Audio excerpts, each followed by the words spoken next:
السلام علیکم ورحمۃ اللہ وبرکاتہ۔ الحمد للہ الذی ہدانا سواء الطریق وجعل لنا التوفیق خیر رفیق والصلاة والسلام علی من ارسلہ ہدی هو بالاقتداء حقیق ونورا به الاقتداء یلیق وعلى آله وأصحابه الذين سعدوا في مناهج الصدق بالتصديق وسعدوا في معارج الحق بالتحقيق. أما بعد فأعوذ بالله من الشيطان الرجيم ببركة بسم الله الرحمن الرحيم. الذي خلق الموت والحياة ليبلوكم أيكم أحسن عملا. صدق الله العلي العظيم وبلغنا رسوله النبي الأمين المتين الكريم ونحن على ذلك لمن الشاهدين والشاكرين والحمد لله رب العالمين. غوث اعظم بمن بسرو ساما مدد قبل ایدی مدد کعبہ ایما مدد بگرداب بلا افتاد کشتی ضعیفانو شکستہ رات کشتی بحق خواجہ عثمان ہارونی مدد کن یا معین الدین چشتی مدد کن یا معین الدین چشتی مدد کن یا معین الدین چشتی. سرورا شاہا کریمہ دستگیرہ اشرفا حرمت روح پیمبر یک نظر کن سو ایما اے اشرف زمانہ زمانہ اے مدد نما درہائے بسترازے کلید کرم کشا. بادہ توحید کے متوالوں شمع رسالت کے پروان علماء امت کے چاہنے والوں غوث و خواجہ رضا کے جانثاروں، میں نے ابھی جس آیت کریمہ کی تلاوت کا شرف حاصل کیا اس پر کچھ عرض معروضات کرنے سے قبل آئیے جس کا کھاتے ہیں اس کا گاتے ہیں. لمبے لمبے ہاتھوں سے بھیک دینے والے داتا، سرور کون و مکان، فخر دو جہاں، حضور تاجدار مدینہ، راحت قلب سینہ، حضور پاک صلی اللہ علیہ وسلم کی بارگاہ بے کسپنا میں جھوم جھوم کر درود پاک کا نذرانہ پیش کیجیے. پڑھیے بآواز بلند اللہم صلی علی سیدنا و شفیعنا و حبیبنا و نبینا و مولانا محمد طب القلوب و دوائها و عافیت الابدال و شفائها و نور الابصار و ضیائها و بارک وسلم دائما ابدا. محترم دوستوں اور عزیز بھائیوں، رب کعبہ کلام پاک میں ارشاد فرما رہا ہے الذی خلق الموت والحیات لیبلوکم ایکم احسن عملا، وہ جس نے موت اور زندگی کو پیدا کیا. الذی خلق الموت والحیات لیبلوکم ایکم احسن عملا، تاکہ تمہیں جانچ سکے کہ تم میں کون بہترین عمل کرنے والا ہے. پیارے عزیزو، یہ بات واضح ہو گئی کہ زندگی کا دینے والا میرا رب ہے، موت عطا کرنے والا میرا رب ہے. مگر یہ زندگی اور موت کا جو معاملہ ہے، رب کعبہ ارشاد فرماتا ہے کہ ہم نے لوگوں کو زندگی اس لیے عطا کی اور موت اس لیے عطا کی کہ ایکم احسن عملا، کہ جب ہم نے اسے زندگی عطا کی تو ہم دیکھیں کہ زمانے میں جا کے جب اسے موت طاری ہوتی ہے تو وہ ہمارے پاس کون سے عمل لے کر آتا ہے، وہ ہمارے پاس خیر لے کر آتا ہے یا شر لے کر آتا ہے، وہ ہمارے پاس جو ہے دنیا کی رنگینیوں کو لے کر آتا ہے یا درود السلام کے تحفے لے کر آتا ہے، وہ ہمارے پاس جو ہے گناہوں کے انبار لے کر آتا ہے یا نیکیوں کے لشکر بھیجتا ہے. وہ میرے عزیز و دوستو، موت برحق ہے، موت ہر کسی کو آنا ہے. جب موت آ جائے تو اللہ تعالی ارشاد فرما رہا ہے وَلِكُلِّ أُمَّةٍ أَجَلٌ فَإِذَا جَاءَ أَجَلُهُمْ لَا يَسْتَأْخِرُونَ سَاعَةً وَلَا يَسْتَقْدِمُونَ. رب کعبہ ارشاد فرما رہا ہے جب جس کا وقت مقرر ہو گیا ہے، جو چیز کا ہم نے وقت مقرر کر دیا ہے، تو پھر رب کعبہ ارشاد فرما رہا ہے لا یستاخرون ساعۃ ولا یستقدمون. تو پھر جب وہ موت آ جاتی ہے یا جب اس کا مقرر وقت آ جاتا ہے، نہ پھر ایک سیکنڈ کی دیری ہوتی ہے، نہ ایک سیکنڈ جلدی اسے بلایا جاتا ہے، بلکہ وقت مقررہ پر اس کی روح کو اس کے ہنسلی سے جدا کر لیا جاتا ہے. میرے پیارے، اللہ تعالیٰ نے فرمایا کہ جب ہم نے زندگی عطا کی ہے ہم موت بھی عطا کریں گے، اور یہ زندگی اور موت کا جو درمیان کا یہ وقت ہے یہ تمہیں عیش و عشرت کے لیے نہیں دیا گیا ہے، یہ تمہیں جوانی پر ناز کرنے کے لیے نہیں دیا گیا ہے، یہ تمہیں جو ہے زمانے میں جا کر گل چھلے اڑانے کے لیے نہیں دیا گیا ہے، بلکہ اللہ فرما رہا ہے یہ وقت تمہیں اس لیے دیا گیا ہے تاکہ تم اللہ کی عبادت کر سکو۔ ہم نے انسان کو اس لیے پیدا کیا تاکہ تم ہماری عبادت کر سکو، تاکہ تم اللہ کا شکر ادا کر سکو۔ یہ تمہیں زندگی اس لیے دی گئی کہ تمہیں اللہ کا شکر ادا کرو۔ جب یہ زندگی دی گئی ہے تو وہ موت کو طاری کرنے والا ہے۔ وہ فرما رہا ہے کل نفس ذائقۃ الموت، ہر نفس کو موت کا مزہ چکھنا ہے۔ اب یہ موت کا مزہ جو ہے ہر کسی کو لینا ہے، اس کی لذت ہر کسی کو حاصل کرنا ہے، مگر ہمیں خوف نہیں ہے کہ ہمیں بھی مرنا ہے۔ یقیناً یہ بات واضح ہے، ہر کوئی جانتا ہے کہ ہر کسی کو اس دار فانی سے رخصت ہونا ہے، مگر کوئی آخرت کی تیاری کیوں نہیں کرتا؟ مگر کوئی کیوں اللہ کو راضی کرنے کے لیے تیار نہیں ہے؟ مگر کیوں جو ہے ہم دنیا کی محبت میں اس قدر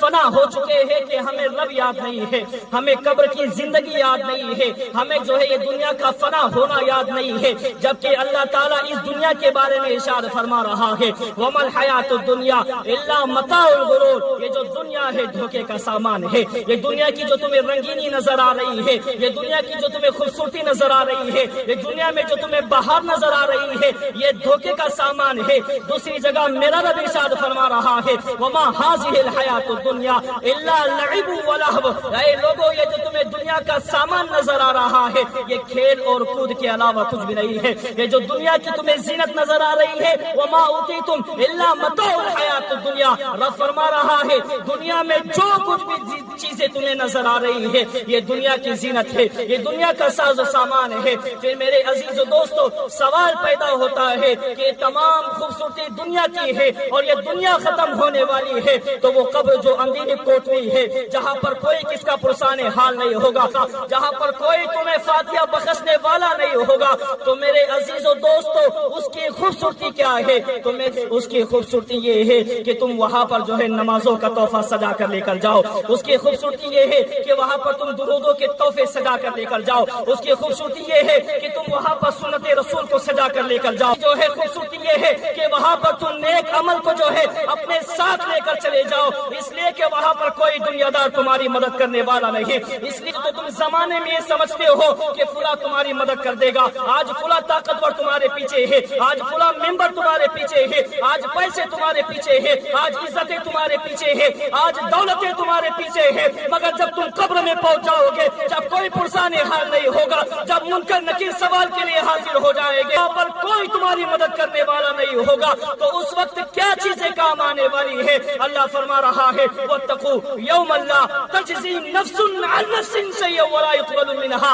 وہاں پر تمہاری جان پھنسی ہوگی، جو تمہیں جان سے زیادہ پیار کرتے ہیں وہ بھی تمہاری مدد نہیں کرے گے، اگر قبر میں کوئی پرسان حال نہیں ہوگا، کوئی ہمارے سوالوں کا جواب دینے والا نہیں ہوگا، کوئی ہمارے بدلے کا حساب دینے والا نہیں ہوگا، کوئی ہمارے بدلے کا جو ہے عذاب برداشت کرنے والا نہیں ہوگا، تو وہاں پر کیا چیز کام آنے والی ہے؟ تو وہاں پر ایک ہی چیز کام آنے والی ہے، وہاں پر جو ہے اللہ اس کے رسول کی محبت کام آنے والی ہے، وہاں پر اس قبر میں جب تمہارا کوئی پرسان حال نہیں ہوگا، وہاں پر جب سوال کیا جائے گا وہ یہ تو کہہ دے گا کہ میں ایمان والا ہوں، میں جو ہے اللہ کو ماننے والا ہوں، مگر جب تیسرا سوال آئے گا تو اپنے چہرے کی طرف دیکھے گا تو اس سے سوال ہوگا ما تقول فی حق ھذا الرجل، ذرا ان کے بارے میں بتا تو کیا کہتا تھا؟ تو کیا یہ کہے گا کہ میں داڑھی مڑا کر ان کے جو ہے گلے پر چھریاں چلایا کرتا تھا؟ تو کیا یہ کہتا تھا کہ میں اپنے چہروں پر وسترے چلا کر جو ہے ان کے دلوں کو ناراض کیا کرتا تھا؟ میرے عزیز و دوستو اگر محبت کرنے والا ہے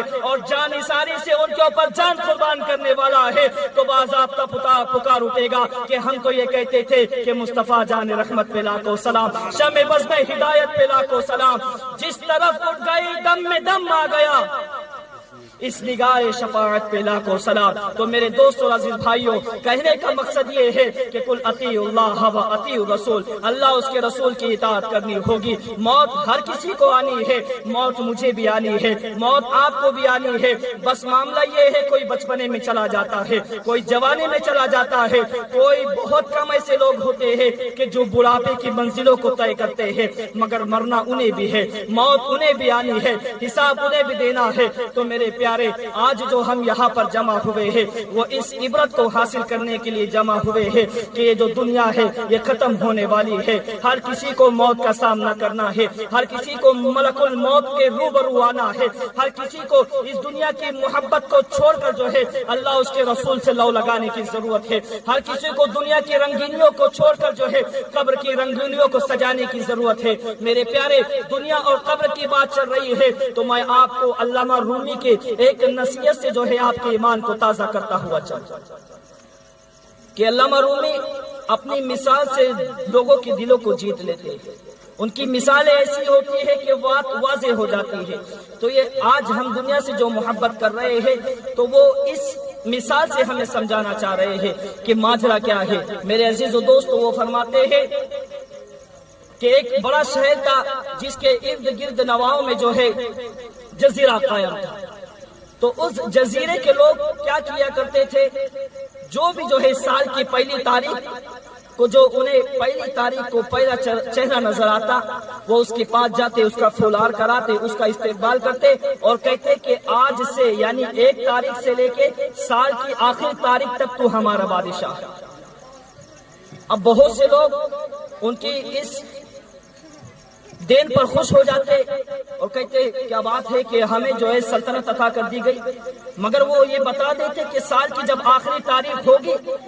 ہم تمہارا سال بھر حکم مانیں گے، ہم تمہیں تخت تاج پر بٹھائیں گے، ہم تمہیں اپنے جو ہے سروں پر بٹھائیں گے، مگر جب سال کی آخری تاریخ آئے گی تو ہم زنجیروں میں جکڑ کر تمہیں جو ہے جزیرے کے اس کنارے ایک جنگل ہے جہاں پر جو ہے خوخار جانور ہے، جہاں پر ایسا جنگل ہے کہ جہاں پر جانے کے بعد جانور تباہ کر دیتے ہیں۔ وہ لوگ جو ہے بادشاہ تو بن جاتے مگر تخت تاج کی ہوس میں وہ آخرت کے منزل کو بھول جاتے، جو آخری تاریخ کو ان کے ساتھ ہونے والا ہے وہ اس انجام کو بھول جاتے، سال بھر عیش کرتے، سال بھر عیش و عشرت میں اپنی زندگی کو گزار دیتے، مگر جب آخری وقت آتا اور انہیں بیڑیوں میں جکڑ کر جو ہے اس جنگل میں پھینکا جاتا تو وہ کہتے کہ مجھے کہاں لے کر جا رہے ہو، ہائے میری جان پر افسوس کہ میں نے 1 سال عیش کیا مگر مجھے جو ہے جنگل میں پھینکا جا رہا ہے، وہاں پر جو ہے جانور انہیں تباہ کر دیتے۔ تو میرے عزیز و دوستو یہ معاملہ چلتا رہا مگر ایک عقل مند شخص کا وہاں پر اس جزیرے پر آنا ہوا۔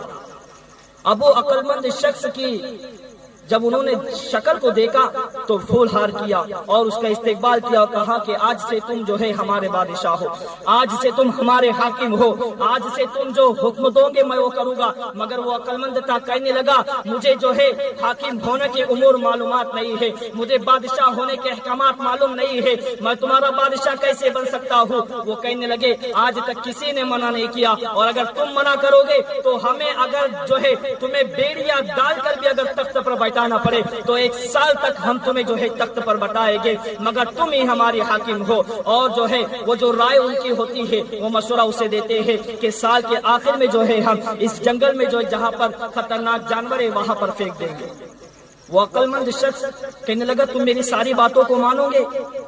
کہا کہ ہم ساری باتوں کو مانیں گے مگر جو ہے جو ہمارے ملک کے حالات ہیں وہ تبدیل نہیں ہوگے، 1 سال آپ حکومت کرو گے، 2 سال کا آپ معاہدہ نہیں کر سکتے ہو، آپ کو وہی جنگل میں پھینکا جائے گا، دوسرے جنگل کی آپ جو ہے افیشا نہیں کر سکتے ہو، دوسرے جنگل کو یا دوسری جگہ کو آپ طلب نہیں کر سکتے ہو۔ کہتا ہے ٹھیک ہے تم میرے سب حکم مانو گے تو چلو میں بادشاہ بنتا ہوں۔ وہ عقل مند شخص اس تخت پر بیٹھا ہے مگر عیش و عشرت نہیں کر رہا ہے، اسے معلوم ہے کہ مجھے 1 سال یہاں پر عیش و عشرت میں زندگی تو گزر جائے گی مگر جو میرا آنے والا کل ہے وہاں پر مجھے جانوروں کے سامنے تنہا چھوڑ دیا جائے گا، وہاں پر جانوروں کا کھانا مجھے بنا دیا جائے گا۔ تو وہ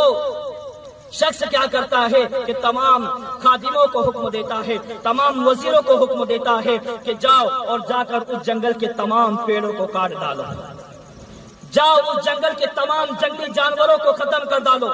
جاؤ اس جنگل میں جو ہے پھلدار پھولدار اور سائے دار جو ہے درخت لگائے جائے، اس جنگل میں ایک ایسی حویلی بنائی جائے کہ جو دنیا میں کسی نے نہیں دیکھا ہوگا، وہ تمام مشتری سے 1 سال تک کام کرتا ہے، تخت ملا ہے مگر تخت پر چین سے نہیں بیٹھا ہے، تخت ملا ہے مگر تخت پر سکون سے نہیں بیٹھا ہے، جہاں اس کا انجام آخر تاریخ کو ہونے والا ہے اس کی تیاری کر رہا ہے، جہاں پر جنگلی جانور تھے تمام جانوروں کو مار دیا، جہاں پر جو ہے خطرناک پیڑ اور خطرناک درخت تھے تمام درخت کو ختم کر کر پھلدار پھولدار اور سائے دار درخت بنا لیے، جہاں پر جانے کو کوئی تیار نہیں ہوا کرتا تھا وہاں پر علی شان بنگلہ بنا لیا، اور جب آخری وقت آیا تاریخ آتی ہے اس کے ہاتھوں کو باندھتے ہیں مگر وہ کہتا ہے میرے ہاتھوں میں بیڑی ڈالنے کی ضرورت نہیں ہے، میں خود وہاں پر جاؤں گا، اس لیے کہ اب وہ جنگل نہیں رہا بلکہ میں نے اسے باغ بنا لیا ہے۔ تو علامہ رومی مثال دیتے ہیں، یہی مثال مسلمانوں کی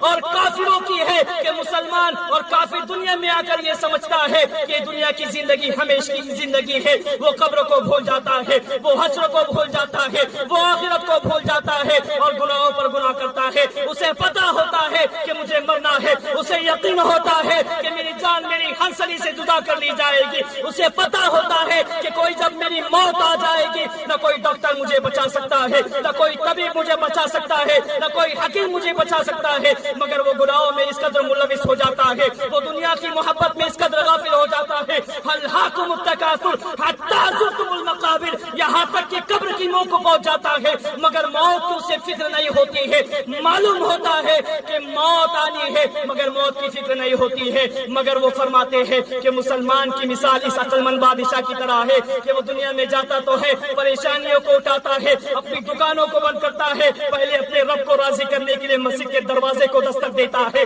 اللہ اکبر کی صدائیں لگاتا ہے، جب رمضان آتا ہے یا دیگر وقت آتے ہیں تو قرآن کو کھولتا ہے، وہ جو ہے جس طرح اس عقل مند نے اس جنگل کو جو ہے ہرا بھرا باغ بنا دیا، اس جنگل کو جو ہے ہریالی سے بھر دیا، اس جنگل کو ایک قیمتی باغ بنا دیا، تو یہ مسلمان جو ہے اس قبر جو اندھیری ہے اسے روشن کرتا ہے، وہاں پر جو ہے نیکیوں کے لشکر کو بیچتا ہے، وہاں پر جو ہے اعمال کو بیچتا ہے، وہاں پر اچھے کردار کو بیچتا ہے، وہاں پر صدقہ زکات کو بیچتا ہے، وہاں پر نمازوں روزوں اور حج و زکات سے وہاں پر اپنے جو ہے روم کو سجاتا ہے، اپنی جو ہے زندگی جو ہمیشہ اس کی وہاں پر گزرنے والی ہے وہ اسے سجاتا ہے، مگر یہ جو ہے آج کے مسلمانوں کو کیا ہو گیا ہے کہ ہر کسی کو پتا ہے کہ ہمیں مرنا ہے، قبر میں کوئی ہمارے پرسان حال نہیں ہوگا، تو ہم جو ہے قبر کی تیاری کیوں نہیں کرتے ہیں، ہم حشر کی تیاری کیوں نہیں کر رہے ہیں، جب ہمیں پتا ہے کہ ہمیں مرنا ہے، ہماری بہنوں کو پتا ہے کہ ہماری جوانی کو چھین لیا جائے گا،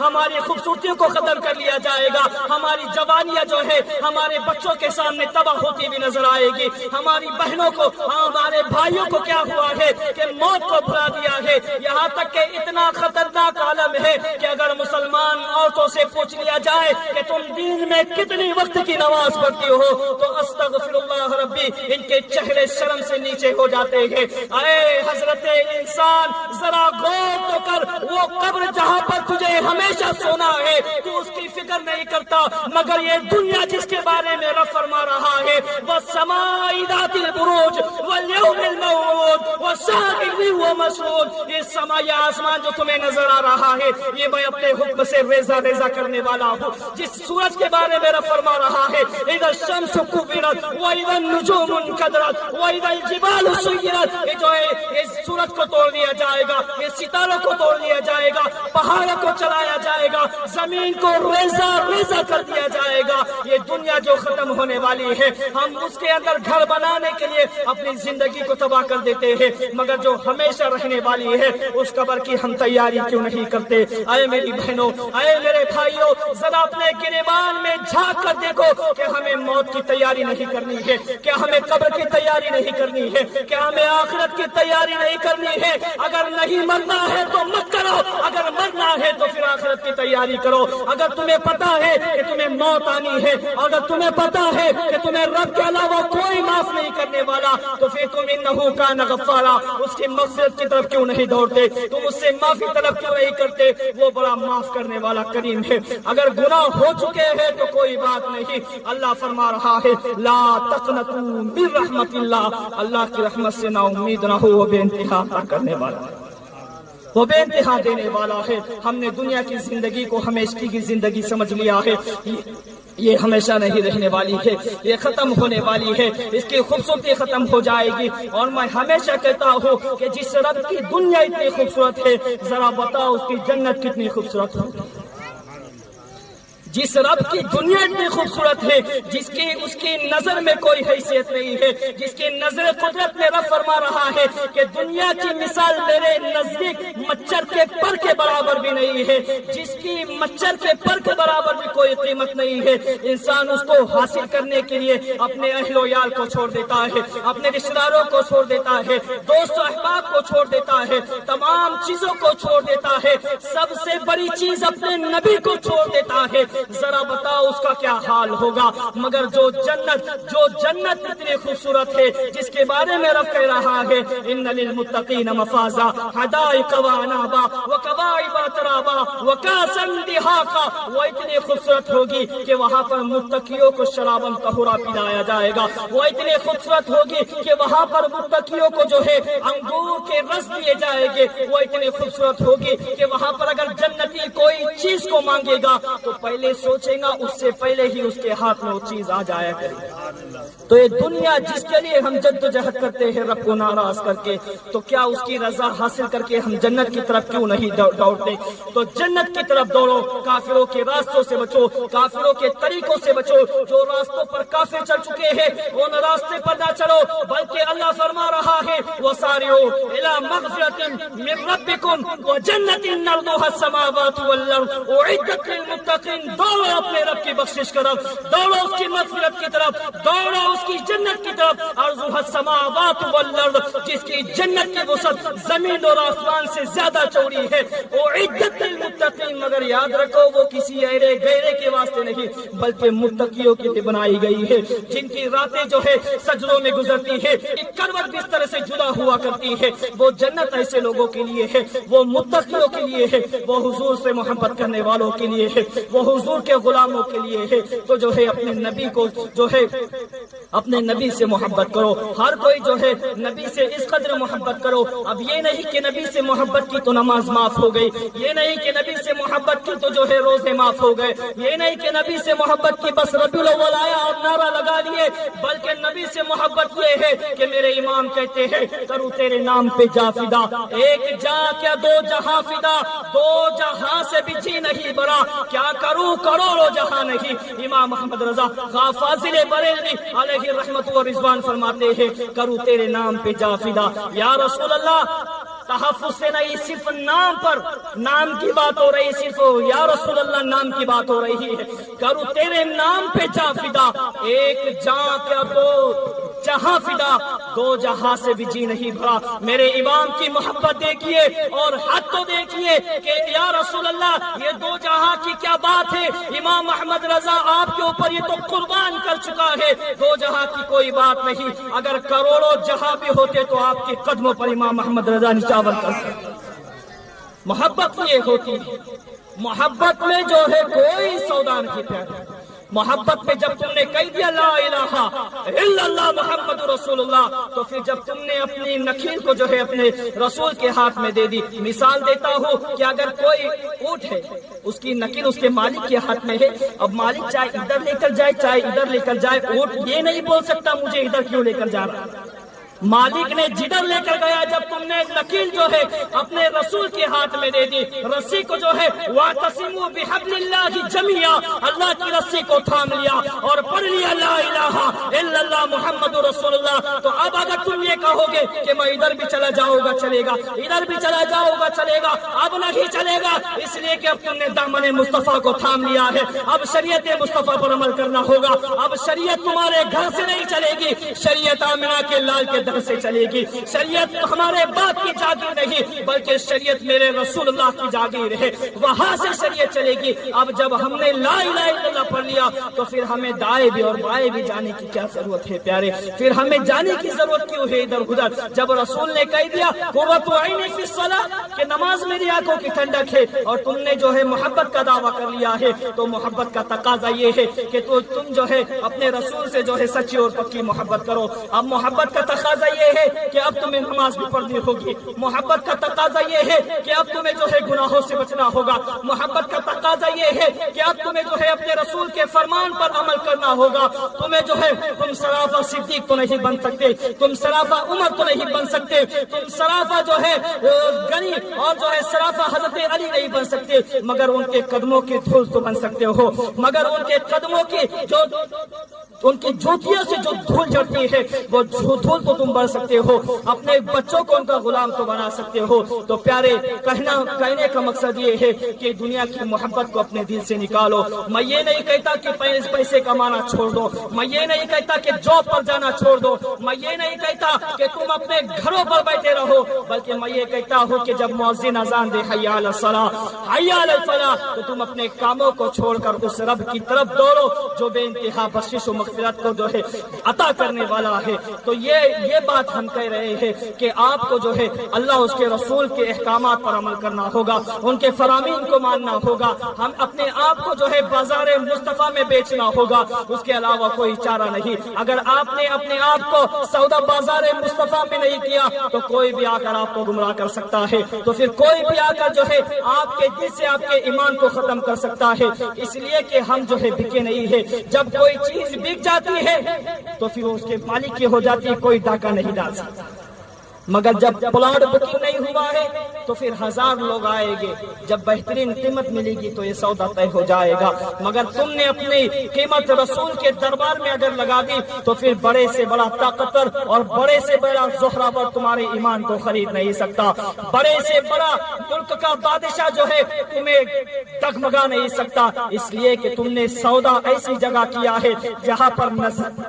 نظر پڑ جاتی ہے تو کوئی بلال بن جاتا ہے, جہاں پر نظر پڑ جاتی ہے تو کوئی صدیق بن جاتا ہے, جہاں پر نظر پڑ جائے تو کوئی عدالت کا بادشاہ عمر بن جاتا ہے, جہاں پر صرف نظر کرم ہو جائے تو کوئی سخاوت کا بادشاہ غنی بن جاتا ہے, جہاں پر نظر کرم ہو جائے تو وہاں پر شجاعت کا بادشاہ, وہاں پر طاقت کا بادشاہ, وہاں پر جو ہے علی کی مرتضی بنتا ہوا نظر آتا ہے. اور جب محبت کی نگاہ ہو جائے تو کوئی یہ پکارتا ہوا نظر آتا ہے کہ وہاں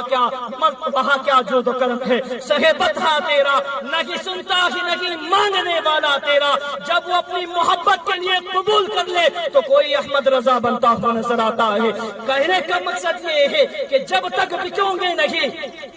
بچو گے نہیں, اگر بک جاؤ گے تو کوئی خرید نہیں سکتا. اس لیے کہ وہ ایسی بارگاہ ہے جہاں پر عام لوگ نہیں بکا کرتے, وہاں پر قیمتی لوگ بکا کرتے.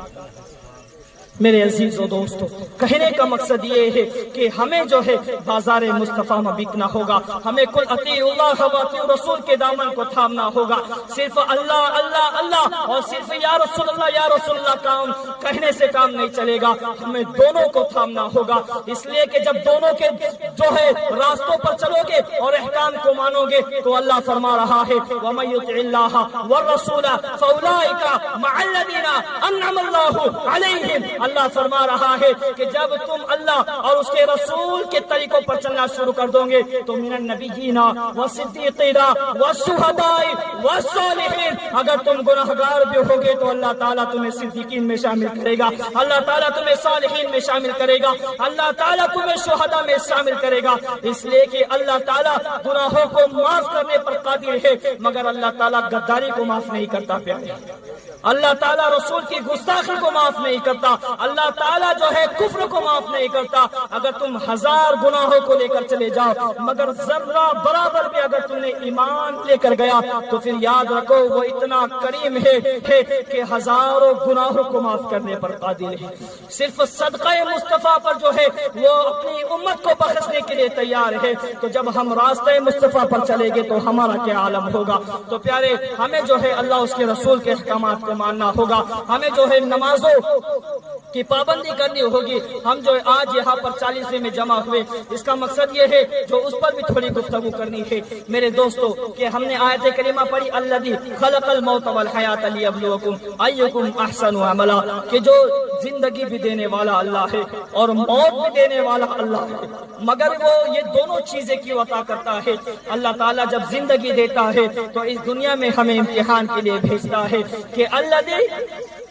کہ دیکھنا چاہتا ہوں کہ احسن عملا، کہ کون بہتر عمل کرتا ہے، کون اچھے عمل کرتا ہے. تو پھر جب ہمیں پتا ہے کہ رب کعبہ نے ہمیں اس دنیا میں امتحان کے لیے بھیجا ہے، تو پھر امتحان میں اگر کامیاب ہوگے تو وہاں کامیاب ہوگے، اگر فیل ہو گئے تو پھر نوکری کرو گے یا بوجھ اٹھاؤ گے. اگر کامیاب ہو جاؤ گے تو پھر اللہ تعالیٰ تمہیں جو ہے کامیابی کی منزلوں پر فائز کرتا ہوا نظر آئے گا. تو زندگی بھی دینے والی ذات اللہ کی ہے اور موت بھی برحق ہے. تو جب موت آتی ہے تو پھر ہم جو ہے اپنے مرحومین کے لیے اصالہ ثواب کرتے ہیں، کوئی تیجے کے نام سے، کوئی جو ہے 10ویں 20ویں 40ویں کے نام سے جو ہے اپنے مرحومین کے لیے اپنی طاقت کے حساب سے، اپنی دولت کے حساب سے اور اپنی حیثیت کے مطابق اصالہ ثواب کرتا ہے. مگر اس کا طریقہ کیا ہے؟ اس کا طریقہ کار یہ ہے کہ یہ جو ہوتا ہے اس کی نیت ہماری یہ ہوتی ہے کہ مرحوم کو اصالہ ثواب پہنچ جائے. اب بہت سے لوگ بحث کرتے ہیں، بہت سے لوگ جو یہ کہتے ہیں کہ وقت کیوں مقرر کرتے ہیں، اصالہ ثواب کرنا ہے تو زندگی بھر کرو. تو پھر یاد رکھو شریعت کے اندر جو مصطفیٰ کا زمانہ تھا اس کے اندر 5 وقت جو آج تم پڑھتے ہو، 1:30 بجے، 5 بجے، 6:30 بجے، 7 بجے یا 9 بجے، 8 بجے جو آپ وقت مقرر کرتے ہو، یہ نماز کا وقت شریعت میں مقرر نہیں ہے، یہ علماء کرام نے بعد میں مقرر کیا. آپ اگر ظہر کی نماز کا وقت اگر 12:30 بجے سے اسٹارٹ ہو گیا اور 5 بجے تک کے کوئی بھی وقت میں آپ ادا کر سکتے ہو، آپ کی نماز ادا ہو جائے گی، قضا نہیں ہوگی. تو جس طریقے سے لوگوں کی آسانی کے لیے نماز کو جو ہے منتخب کر دیا، اس کے اوقات کو منتخب کر دیا کہ لوگوں کو پریشانی نہ ہو، لوگوں کو آسانی ہو کہ اب ظہر کا وقت ہو گیا، اب عصر کا وقت ہو گیا اور وہ جمع ہو جائے. اسی لیے 10ویں 20ویں 30ویں اور 40ویں کا اہتمام کرتے ہیں اور وقت مقررہ پر اسے عطا کرتے ہیں تاکہ لوگوں کو پریشانی نہ ہو. وقت مقرر ہے، لوگ پہنچ جائیں. یہ ماجرا ہے کہ جس طریقے سے نماز کے وقت کو مخصوص کر لیا گیا تو ویسے ہی جو ہے 40ویں کے. مگر معاملہ یہ ہے کہ یہ جو چیز ہوتی ہے اصالہ ثواب کی، یہ غریب، غربا، مدرسے کے بچے، یہ ان لوگوں کے لیے جو ہے سب سے بہتر اصالہ ثواب. میں یہ نہیں کہہ رہا کہ امیر آ کر کھا نہیں سکتا، ناجائز و حرام ہے، مگر میں یہ کہہ رہا ہوں سب سے بہتر طریقہ یہ ہے کہ غریبوں کو کھلایا جائے. جو اصالہ ثواب آپ جو چاہتے ہو، اگر ایک امیر نے کھایا تو ویسی دعا نہیں نکلی، مگر خدا کی قسم اگر کسی ضرورت مندوں کو کھلا دیو تو اس کے دل سے جو دعا نکلنے والی ہے وہ ڈائریکٹ عرش الہی تک پہنچتی ہے، وہ ڈائریکٹ عرش الہی تک پہنچتی ہے. تو جو 40ویں کا اہتمام کیا جاتا ہے یہ اصالہ ثواب کے لیے کیا جاتا ہے. تو میرے پیارے اصالہ ثواب کا معاملہ ہمیں سمجھ میں آ گیا. اب اصالہ ثواب کے لیے ہم اپنے بچوں کو کیوں نہیں تیار کریں؟ ہر کسی کو پتا ہے کہ مجھے مرنا ہے، میں بھی جانتا ہوں مجھے مرنا ہے، مگر یہاں پر کتنے ایسے لوگ ہیں کہ جن کے بچے جوان ہو چکے ہیں مگر انہیں قرآن پڑھتے نہیں آتا. کتنے بچے جوان ہو گئے. میرے عزیز و دوستو، اگر تم بوڑھے ہو گئے ہو اور تمہیں موت آنے پر جو ہے عنقریب وقت باقی ہے تو میں جوانوں سے کہتا ہوں اپنے آنے والے بچوں کو تو جو ہے دین کی تعلیم دو، اپنے آنے والے بچے کو قرآن کی تعلیم دو، تاکہ جب تم قبر میں پھنسے ہو اور کوئی پرسان حال نہ ہو تو یہ آ کر اللہ کا کلام پڑھے اور اللہ کے کلام کی برکت سے جو اللہ تعالیٰ تم سے عذاب کو ہٹا دے. اس لیے جب پڑھنے کی بات آئی ہے تو صرف ایک مختصر سا واقعہ مختصر انداز میں سنا کر چلتا ہوں کہ ایک الگ الگ جو ہے علماء کرام نے اسے لکھتا ہے. کوئی حضرت موسیٰ علیہ السلام کے حوالے سے، کوئی حضرت عیسیٰ علیہ السلام کے حوالے سے لکھتے ہیں کہ حضرت موسیٰ علیہ السلام جو ہے قبرستان سے گزر رہے ہیں، دیکھتے ہیں کہ ایک شخص جو ہے قبر میں اس پر بے انتہا عذاب کیا جا رہا ہے، بے انتہا اسے جو ہے قبر میں ستایا جا رہا ہے، پریشان کیا جا رہا ہے. اس کے اوپر جو ہے فرشتے مسلط ہے اور عذاب میں وہ مبتلا ہے، تو اسے تکلیف پر تکلیف دی جا رہی ہے. مگر جب وہ کچھ وقت گزرتا ہے، حضرت موسیٰ علیہ السلام پھر وہاں سے جو ہے روا دوا ہوتے ہیں، تو اب کیا دیکھتے ہیں کہ جو شخص عذاب میں مبتلا ہے اب وہ شخص جنت کی نعمتوں سے فیضیاب ہو رہا ہے، اب وہ شخص جو ہے اللہ کے انعامات سے فیض اٹھا رہا ہے، اللہ کے نعمتوں کا شکر ادا کر رہا ہے، جنت میں موج کر رہا ہے، اب عذاب کا کوئی خطرہ نہیں ہے۔ جب سوال کیا گیا، پوچھا گیا کہ ماجرا کیا ہے، کچھ وقت پہلے گزرا تو دیکھا کہ تجھ پر عذاب میں تو اتنا مبتلا ہے کہ تیرا کوئی پرسان حال نہیں، مگر اب دیکھتا ہوں کہ نعمتوں کی بارشیں ہو رہی ہے، جنت سے انعام تجھے دیے جا رہے ہیں، ماجرا کیا ہے؟ وہ کہتا ہے میں شرابی تھا، میں جواری تھا، میں گناہگار تھا، زندگی میں کوئی نیکی نہیں کی، مگر جب میرا مرنے کا وقت آیا، میری بیوی حاملہ تھی، میں نے اپنی بیوی سے نصیحت کی کہ اے شریک حیات، اے میری زندگی کی ہم سفر، میں تو گناہگار ہوں، میں تو خطا کار ہوں، میری زندگی ختم ہو جائے گی، مگر اگر میرا بچہ ہوگا تو اسے حافظ قرآن بنانا، اسے عالم دین بنانا، خدا کی قسم ابھی میرا بچہ چھوٹا ہے، اس کی زبان توتلی ہے، اور وہ مدرسے میں پڑھنے کے لیے گیا اور اس نے صرف اتنا کہا ہے بسم اللہ الرحمن الرحیم، اور رب کعبہ کی رحمت جلال میں آ گئی۔ غیب سے آواز آتی ہے کہ جس کا بچہ اپنی توتلی زبان سے مجھے زمین کے اوپر رحمان اور رحیم کہے، مجھے میرے خدائی کو غیرت آتی ہے کہ میں اس کے باپ کو زمین کے نیچے عذاب دوں، اس کے بچے کی بسم اللہ کی برکت سے میں نے اسے جو ہے جہنم سے آزاد کر دیا۔ یہ بسم اللہ کی برکت ہے۔ اگر تمہارا بچہ پورا قرآن پاک حاصل کر لے گا، اسے سیکھ لے گا اور تمہاری مزار پر کھڑا ہو کر اللہ کا تذکرہ کرے گا، تو کیا اللہ کی رحمت کو جلال نہیں آئے گا؟ کیا اس کی رحمت کو جوش نہیں آئے گا؟ جو ایک آنسو پر سمندر کی جھاگ کے برابر گناہ معاف کرنے پر قادر ہے، جو صرف ایک آہ پر جو ہے زمانے بھر کے گناہوں کو معاف کرنے پر قادر ہے، جو ہے اپنے بندوں سے بے انتہا پیار کرتا ہے، 70 ماؤں سے بڑھ کر جو پیار کرتا ہے۔ اگر کوئی اس کا کلام پڑھے جو خود اس کا کلام ہے، یا اس سے نماز میں باتیں کرے، اگر اس کا باپ اس دنیا سے فوت ہو جائے تو رب کی رحمت کو جلال آئے گا کہ رب کی رحمت شانت ہو جائے گی کہ تیرا بچہ مجھ پر جو ہے میرے رسول پر سلام پڑھتا ہے، اور جو ہے میرے قرآن کی تلاوت کرتا ہے، جب وقت ہوتا ہے میرے حضور حاضر ہو کر نماز کی حالت میں مجھ سے گفتگو کرتا ہے، اور 5 وقت پڑھتا ہے ربنا اغفر لی ولوالدی وللمؤمنین یوم یقوم الحساب۔ جو تیری بخشش کی مغفرت کی دعا بے حساب کرتا ہے تو وہ رب کیا تمہیں معاف نہیں کرے گا؟ تو اپنے بچوں کو قرآن کی تعلیم دو، اپنے بچوں کو دین سے دوڑو، اس لیے کہ اللہ فرما رہا ہے وَاعْلَمُوا، اللہ تعالیٰ فرما رہا ہے انما اموالکم واولادکم فتنہ، یہ جو تمہارے مال ہے اور یہ جو تمہاری اولاد ہے اگر نافرمانی میں ختم ہوئے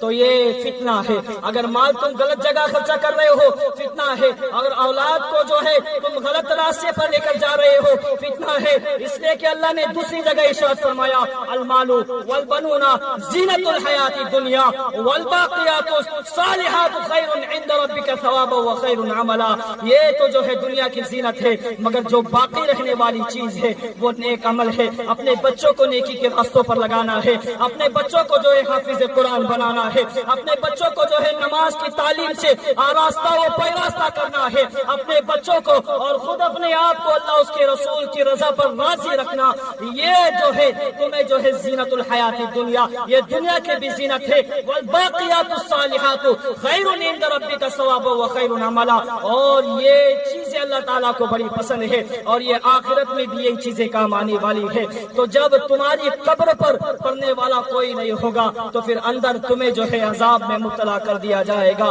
مگر ایک ایسا فرد یا ایک ایسا نوجوان یا کوئی ایسا بچہ جو تم نے تیار کیا ہے کہ وہ قرآن پاک پڑھ کر جو ہے تمہیں اصال ثواب کر سکے تو پھر تمہاری موت ہے، ورنہ تو پھر یاد رکھو زمانہ جو ہے کوئی ہمارے ساتھ نہیں آنے والا، لوگ جو ہے مطلبی ہے پیارے، یہ مطلب کا زمانہ ہے، لوگ آج مطلب کے لیے محبت کرتے ہیں، وہ ماں باپ جو ہم سے بے انتہا محبت کرتے ہیں، وہ ماں جس نے اپنے سینے سے جو ہے ہمیں کھلایا پلایا ہے، وہ ماں باپ جو اپنے منہ کا لقمہ ہمیں کھلا دیتے ہیں، مگر بچہ ذرا سا بڑا ہو جائے، کمانے کی عمر میں ہو جائے تو بھی کہتے ہیں چلا جا گھر سے باہر نکل جا، جب تک کما کر نہیں لائے گا گھر میں نہیں آنے دو گی۔ وہ بیوی جن سے تو اپنی جانوں سے زیادہ زیادہ محبت کرتا ہے، وہ ماں جن کے قدموں کے نیچے اللہ نے جنت کو رکھ دیا ہے، اگر تو چند دنوں کے لیے کام کو نہیں جاتا ہے یا کمانے کو نہیں جاتا ہے تو وہ بھی یہ بات کہنے پر مجبور ہو جاتی ہے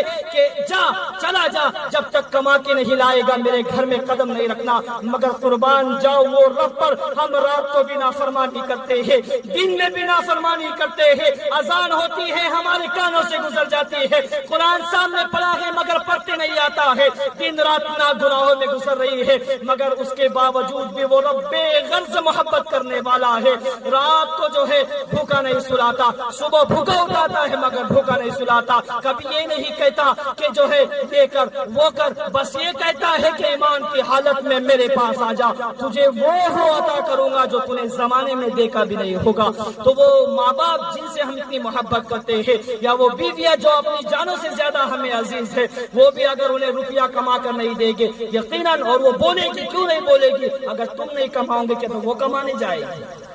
وہ یقیناً بولے گے، مگر رب بے غرض محبت کرنے والا ہے، وہ کسی سے غرض سے محبت نہیں کرتا۔ اگر کوئی نماز نہیں پڑھتا تو یہ نہیں کہ اس کے گھر پر سورج کی روشنی نہیں بھیجے گا، برابر سورج کی روشنی بھیج رہا ہے۔ کوئی نماز نہیں پڑھتا تو یہ نہیں کہ اسے کھانا نہیں کھلائے گا، بے انتہا رزق پھر بھی دے رہا ہے، اس لیے کہ ان اللہ یرزق من یشاء بغیر حساب، اس کے علاوہ کون ہے جو تمہیں رزق دے سکتا ہے؟ تو پھر ہم اسے ہی چھوڑ کر ہر کسی کو راضی کرنے میں کیوں لگے ہیں؟ ہمیں رب کو راضی کرنا ہے۔ زمانے کی فکر چھوڑ دو کہ چار لوگ کیا کہیں گے، چار لوگ کچھ نہیں کہیں گے، انا للہ و انا الیہ راجعون کہیں گے،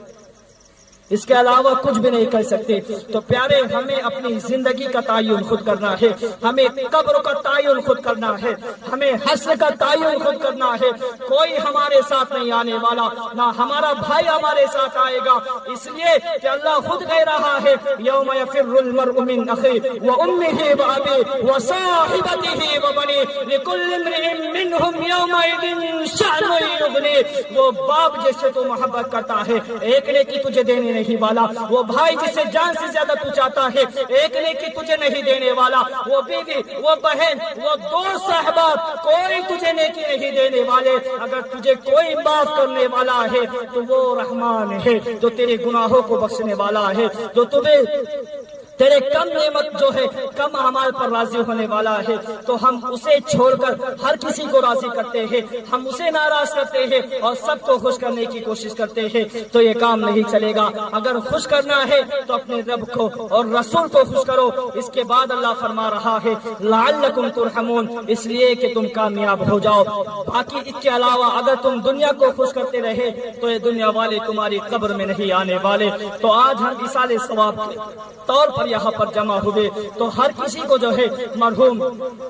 سلیمان کے لیے بے انتہا بخشش و مغفرت کی دعا کرنی ہے، اور یہاں سے صرف اتنا سبق لے کر جانا ہے کہ جب ہمیں موت آنی ہے اور موت کے بعد ہمارے پاس کچھ نہیں رہنے والا، نہ دولت، نہ شہرت، نہ عزت، نہ طاقت، نہ جمال، نہ حسن، نہ کوئی چیز رہنے والی ہے۔ اگر کوئی چیز رہنے والی ہے تو وہ رب کی اطاعت، رسول کی اطاعت۔ تو پھر ہمیں جو ہے اپنے بچوں کو تیار کرنا ہے، یہاں پر مدرسے چلتے ہیں، وہاں پر اپنے بچوں کو تعلیم کے لیے بھیجے، وہاں پر جو ہے قرآن پاک کے جو ہے کچھ سفارے اگر پڑھ لیں گے تو ہمارے لیے کام آئے گے۔ تو میں اپنی بہنوں سے بھی گزارش کرتا ہوں، اس لیے کہ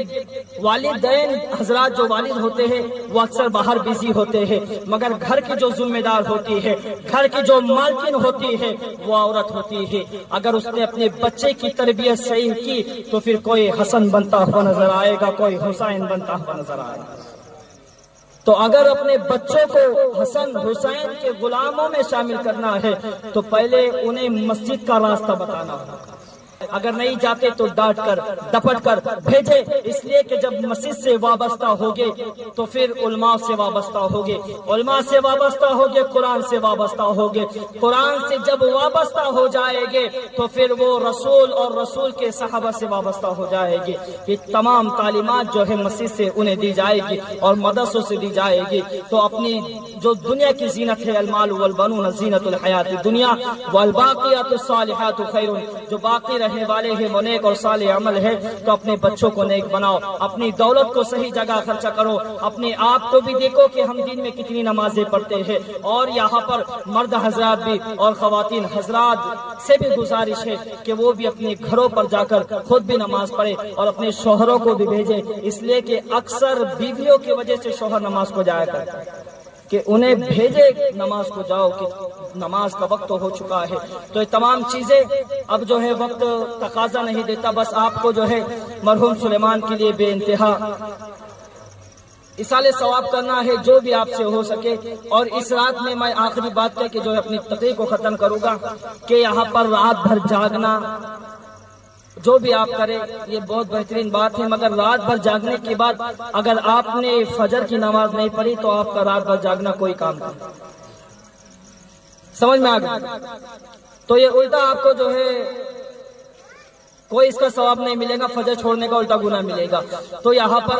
جتنے جو عبادت کر سکتا یا جو بھی جو ہے سارے ثواب پہنچا سکتا اس وقت تک پہنچائے، باقی جو ہے اپنے اپنے آشیانے میں جا کر آرام کرے تاکہ صبح جو ہے ہم رب کی بارگاہ میں لبیک کر سکے، جب مؤذن اذان دے تو وہاں پر حاضر ہو سکے۔ تو مرحوم سلیمان کی اصالہ ثواب کے لیے آئے ہیں تو ان کے اوپر بوجھ نہ بنے، بلکہ ان کے لیے زیادہ سے زیادہ اصالہ ثواب، چاہے تم مسجد میں جا کر کرو، چاہے یہاں پر بیٹھ کر کرو، جو بھی ذکر اذکار ہے وہ اپنے حساب سے کرو، اور یہاں پر جو بھی ہوا انشاءاللہ ان کے لیے دعا کی جائے گی۔ بولنے کے درمیان لفظاً صاحب قدن معنی جو بھی غلطی ہوئی ہے میں آپ تمام لوگوں کو شاہد بناتا ہوں، خود توبہ کرتا ہوں، استغفر اللہ ربی من کل ذنب واتوب الیہ، وآخر دعوانا ان الحمد للہ رب العالمین۔